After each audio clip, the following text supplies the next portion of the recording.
আসসালামু আলাইকুম। আমরা এখন আছি গাজীপুর কেশরিতা অ্যাকোয়া বিলাস। ঢোকার রাস্তাটা খুবই সুন্দর ছিল, বাট লাইটিংটা বেশি ভালো নয়। ভিতরে সুন্দর একটা পার্কও আছে, অনেক সুন্দর, কিন্তু পার্কের যে প্রবেশ টিকিটটা এটা বেশি করে ফেলেছে। উপরে 2 তলায় খাবারের লাউঞ্জ আছে সুন্দর, কিন্তু বিরাট গরম। যাই আমরা উঠতে থাকি, আপনারা দেখেন ভিতরের লাউঞ্জটা অনেক সুন্দর, মনোরম পরিবেশ, কিন্তু গরমটা একটু বেশি হয়ে গেছে।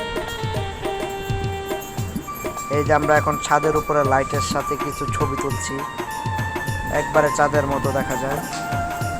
উপর থেকে নিচের ভিউটা কিন্তু অনেক সুন্দর ছিল।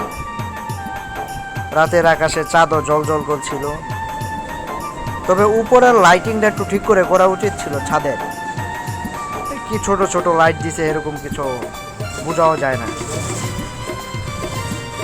এটা আমাদের রুবেল ভাই লাইটের সাথে দাঁড়িয়ে ছবি তুলছে।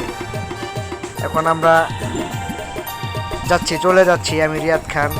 ভিতরের ভিউটা এত একটা ভালো লাগে নাই, তারপরও বাতাসটা সুন্দর ছিল অনেক। এর সাথে ছোট ভাই তামিম ছিল। আমরা এখন চলে যাচ্ছি। সামনের লাইটিংটা একবারে বাজে, কি এর গোলাপি কালার দিয়ে রাখছে মহিলাদের মতো, এটা ভালো লাগে না। রুবেল ভাই খুব খুশি হয়েছে অবশ্য, তার জায়গাটা খুব ভালো পাচ্ছে। রাতের আকাশে চাঁদটাও খুব সুন্দর ছিল, কিন্তু চাঁদটার মতো আমরাও একা, তাই সঙ্গী নাই বিদায় আমরা একা একাই ঘুরছি। আল্লাহ হাফেজ।